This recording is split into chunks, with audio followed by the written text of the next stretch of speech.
8.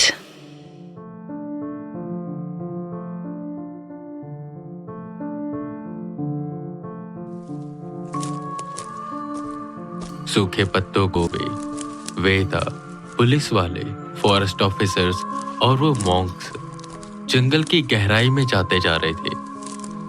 वो जंगल बड़े बड़े पेड़ों से घिरा हुआ था, जिसकी शाखाएं एक दूसरे को छू रही थी। और यही एक कारण था कि दिन होते हुए भी वहां पर अंधेरा था, क्योंकि सूरज की रोशनी जमीन को छू नहीं पा रही थी। उस पूरे जंगल में बस उन सबके चलने की आवाज ही गूंज रही थी, और उसके अलावा वहां पर और कोई आवाज नहीं थी। जैसे कि वहां की बहती हवा भी इतनी शांति से गुजरती है कि कोई सुन ना ले। ना कोई कीड़ा, ना कोई पक्षी और ना ही कोई जानवर। वो सब बस चुपचाप आगे बढ़ते जा रहे थे, ठीक उसी दिशा की तरफ जहां पर उन चारों की लाशें लटक रही थी।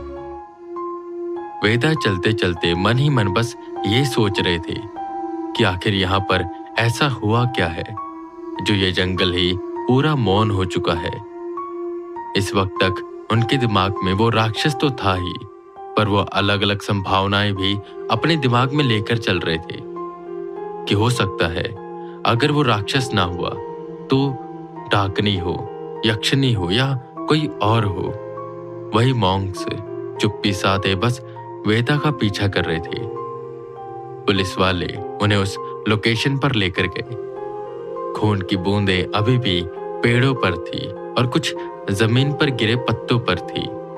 वेदा को ग्लव्स पहनाए गए और उन्होंने उस पत्ते को उठाया।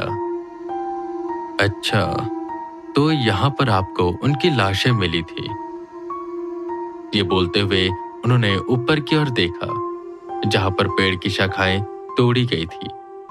शाखाएं तोड़ तोड़ कर उन लाशों को उतारा गया था। मुझे एक बात समझ नहीं आ रही, अगर ये उस राक्षस का काम है तो उसने शरीर को छोड़ा क्यों? मतलब वो तो इंसानों को खाता है ना, तो उसने उन्हें खाया क्यों नहीं, बल्कि सर धड़ से अलग करके उन्हें यहां पर टांग क्यों दिया? या तो इसका कोई कारण होगा या इसके पीछे वो है नहीं। ये बातें मॉन्क्स भी सोचते हैं और बूढ़ा मॉन्क आगे आता है। वेदांत, तुम बात तो सही कह रहे हो, क्योंकि जैसा बताया गया है और हमारे पूर्वजों ने जो पुस्तकें लिखी हैं उसमें भी बताया गया है कि वो इंसानों को एक बार में निगल जाता है। तो ऐसे उसका धड़ छोड़कर सर लेकर जाना, बात तो अजीब है। ये सब बातें पुलिस वाले और फॉरेस्ट ऑफिसर सुन रहे थे, हालांकि उनके दिमाग में कुछ और ही चल रहा था, जिस पर वो अपनी छानबीन शुरू करते हैं। पर मॉन्क्स उन्हें समझा देते हैं कि वो ज्यादा दूर ना जाए। वही वेदा पेड़ों को, पत्तों को और जमीन को अच्छे से देख रहे थे। इस बार ये था कि यहाँ पर किसी भी एंटिटी को वो सेंस नहीं कर पाते, तो उस एंटिटी के कुछ निशान ढूंढ रहे थे।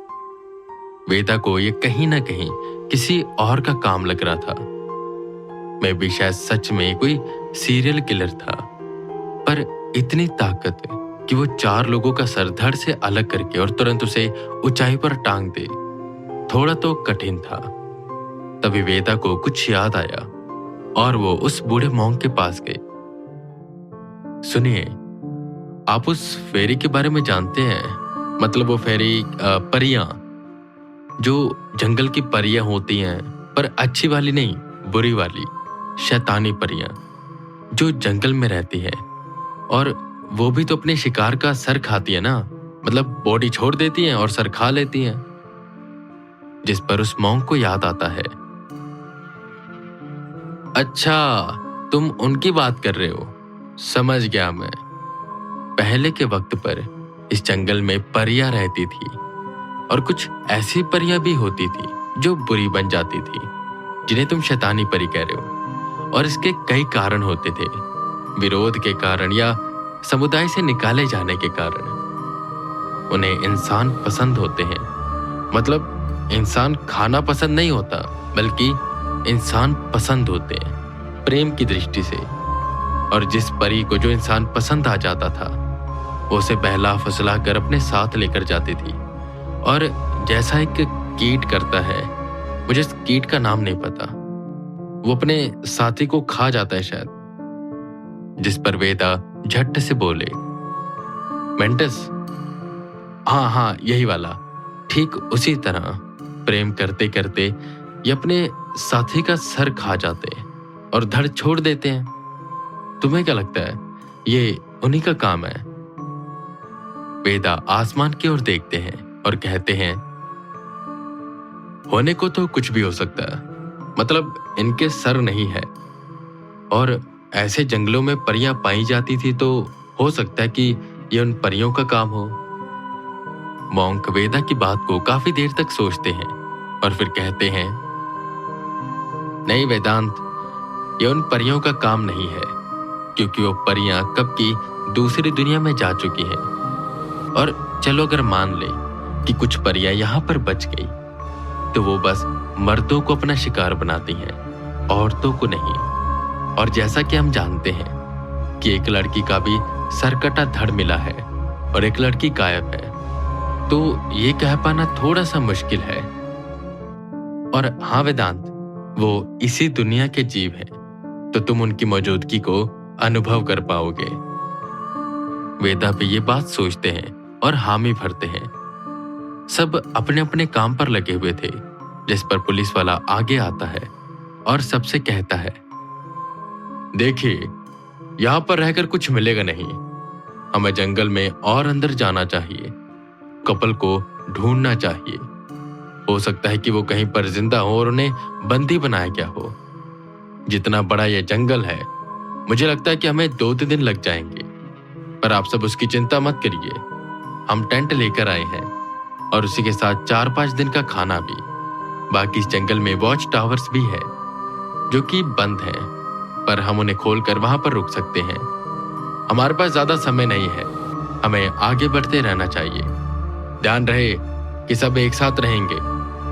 सबके पास वॉकी टॉकी है और कनेक्ट करने के लिए हम इसी का इस्तेमाल करेंगे, क्योंकि इस जंगल में नेटवर्क्स नहीं आते।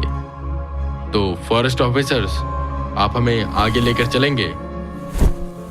इतना बोल उस पुलिस वाले ने अपना बैग उठाया और आगे की ओर बढ़ने लगा, और बाकी सब भी वैसा ही करते हैं और धीरे धीरे कदम आगे बढ़ा और अंदर जाने लगते हैं उस जंगल में। ना जाने वो दोनों किस हालत में होंगे और कौन होगा वो जिसने उन दोनों को कैद किया और मारा उन 4 टूरिस्ट को। जहां तक वेदा की समझ थी, ये उस राक्षस का काम नहीं था और ये शैतानी परी का काम हो नहीं सकता था। फिर क्या सच में यहां पर कोई सीरियल किलर होगा? खैर, ये तो उस जंगल के अंदर जाने पर ही पता चलता।